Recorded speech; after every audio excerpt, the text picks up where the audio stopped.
Richard is another American voice actor who Legend! is also a writer, graphic novelist, and artist. He's best known for the voice of Gurr in the Nickelodeon animated series Invader Zim. Please give another warm welcome to Rikki Simmons. Yay! Simons. Oh my God, did you say Simmons? You gonna throw a cough drop? I'm gonna throw a cough drop at you. Open your mouth! Simons. Simon says. Simon says. Yes. Cool. My name! How are you guys doing? Okay. We're awake. Very nice. Fantastic. We can wait. Oh, my coffee. Holy moly. Oh. It's just a microphone. McGroin! Throw a cough drop at him. Are we good? Are we good? It's fine. Get a straw, quickly.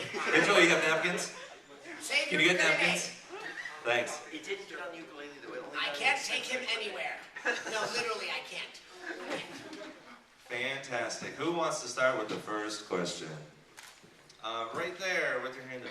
Yep. Joe Cirillo, GameXS.net. This question is specifically for Rikki. What? It's a quick question. I just wanted to ask about Psychonauts. In particular, how did you get that role? Yes. Richard. Oh, Richard. Yes, Richard, yes. Sorry, Richard. He's Richard. My apologies. I'm It's Ricky. all right. Richard. Tim Schafer was a fan of Invader Zim. And when I went into audition for it, he said, "You're Invader Zim." I said, "Yeah, because I love that show."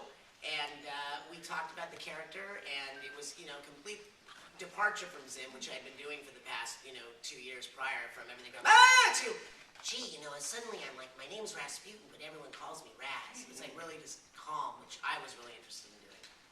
And Tim and I just hit it off famously. We're still very good friends. I do all of Tim's games. I did his current one, Broken Age, and I did Brutal Legend with Tim. And I love Tim, and that's how.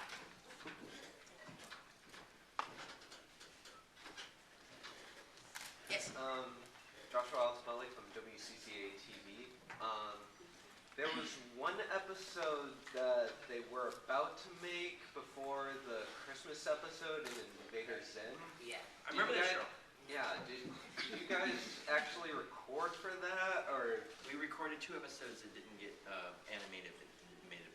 Yes. Although, if you look on the internet, you guys have heard of the internet? It's a place online. I think they refer to it as the web sometimes. Yeah. On the YouTubes. On the YouTubes.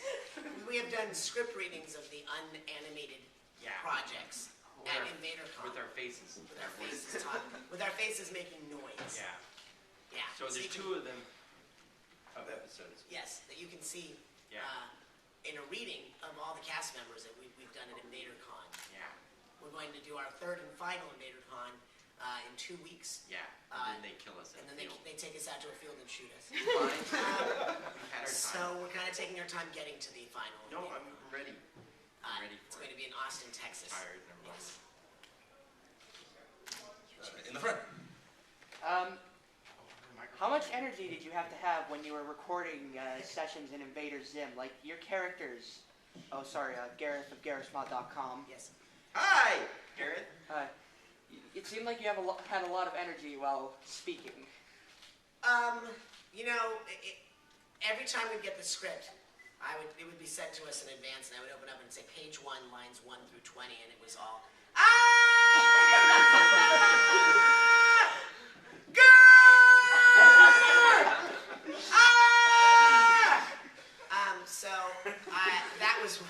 that took a lot of energy. I drank a lot of water, and I drank a lot of coffee, and I was put in a separate booth because my character's so loud and We could isolate him. We could just could cut him off and isolate be in there me. screaming for Yes. no reason. It was funny. Oh, there were reasons. I just can't talk of them. We just turned it off and Right. couldn't hear him anymore. Exactly.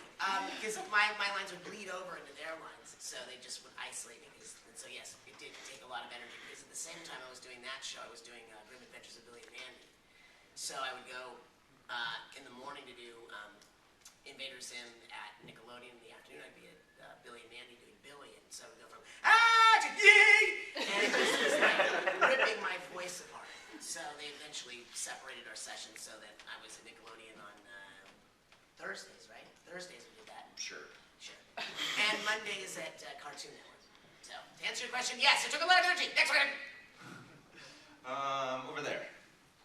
Hi, I'm Keiko from Cosplay NYC Magazine. Hi. And my question is for both Richard and Rikki. Oh, that's me.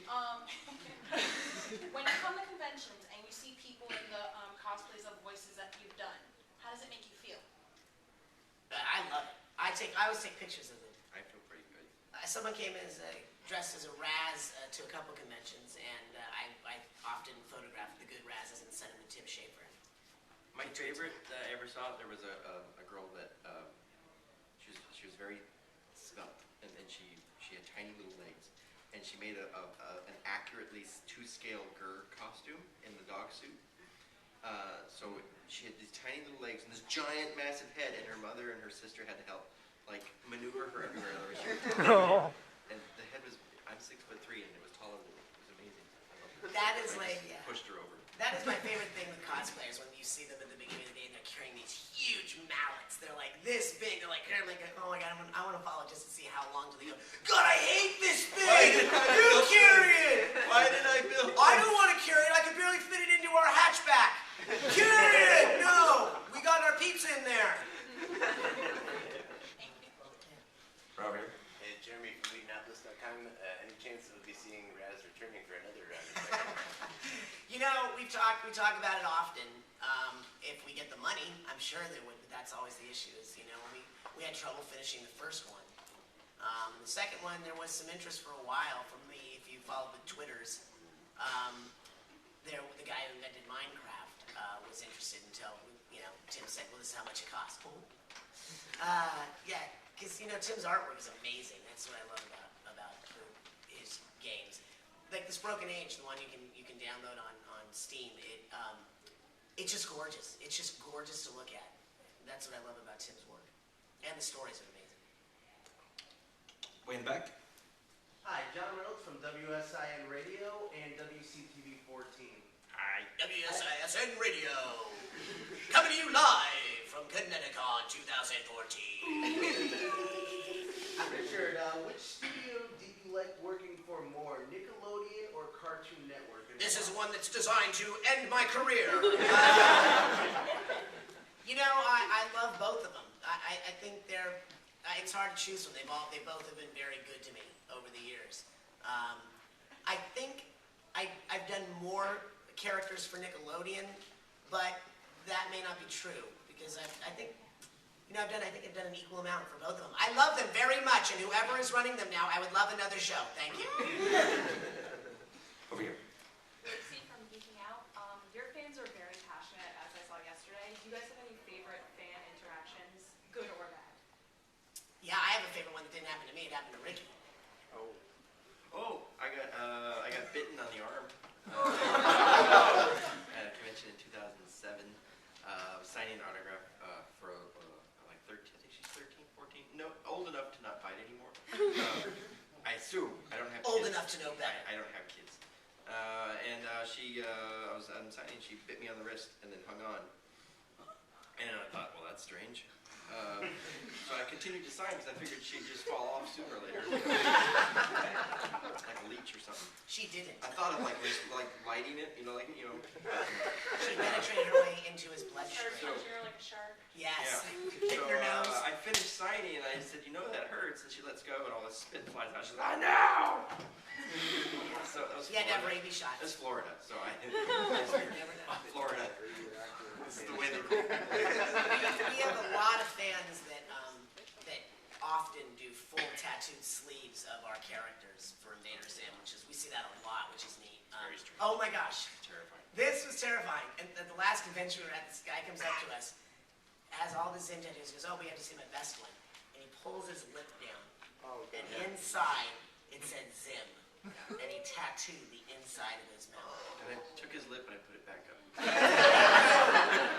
Then we put a coin in his mouth and went, Zim. So You when... told my fortune. I know, I told you fortune, his name is Zoldor. But when people come tattooed like that, they often leave space for us to autograph their names on their arm because they want to tattoo them. And Rikki has the best line as to why we don't I do that. asked them not to get serial killed because then they'll think we signed our work. I have a quick question, if I may. You may not! Next! You are taking advantage of these fine people. Okay, go ahead. What is your question? So, I'm trying to become a voice actor myself. Next question! It's not like I'll show you my demo or anything. So, what kind of best techniques can you give everyone out there for making, sound effects, noises, stuff you've done with Dad Well, before? first you have to have a voice box. That starts. All right. Is there a song? Yeah, there's How to do voiceover. YouTube. Today we're going to talk to you about how to get into the YouTube, into the voiceover market. Step 1, know how to talk. Step 2, take acting lessons. Step 3, take improv lessons. As we always say in voiceover, it never starts with the voice. People will come up to us all the time and say, oh, we have 100 different voices. And it's great. It starts with your uterus. And we'll say, that's great, you have 100 different voices, but can you act? As my friend Bob Bergen said, everyone can do Porky Pig, but can you do Porky Pig doing Shakespeare? Porky Pig, in love, Porky Pig, happy. So that's where you start.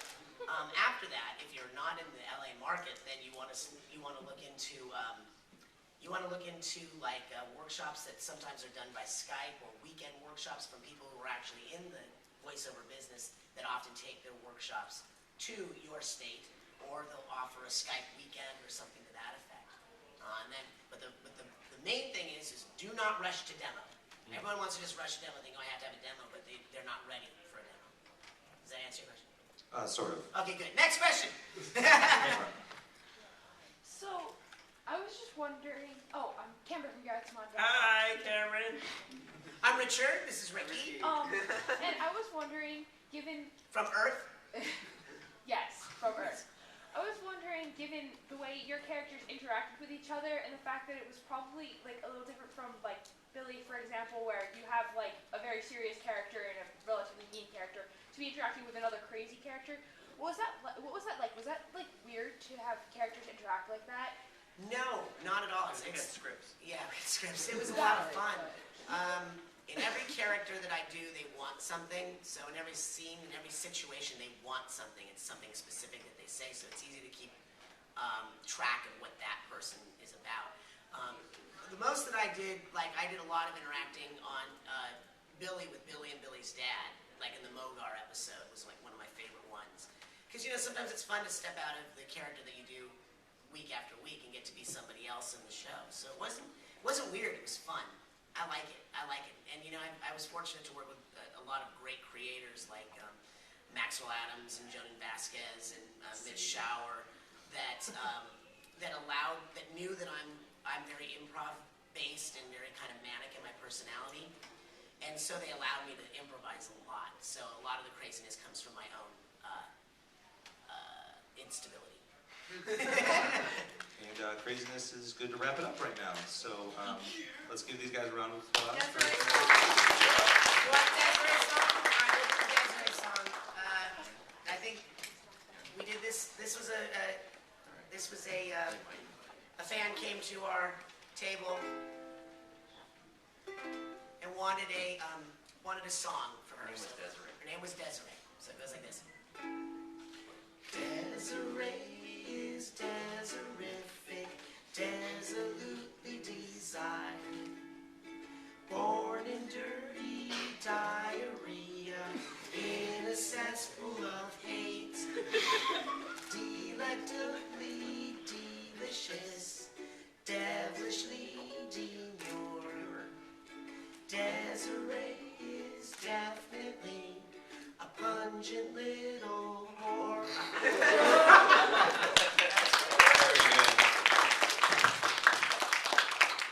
You can see these guys, not at the same time, but you can see these guys starting today at 12:30. I think Richard's first. Yes. And Q&A. it's going to be Q&A, panel room 3, and then Rikki follows. Whoa, there's a step there, careful. Rikki. We have a quick minute to dance, and then we're back. Back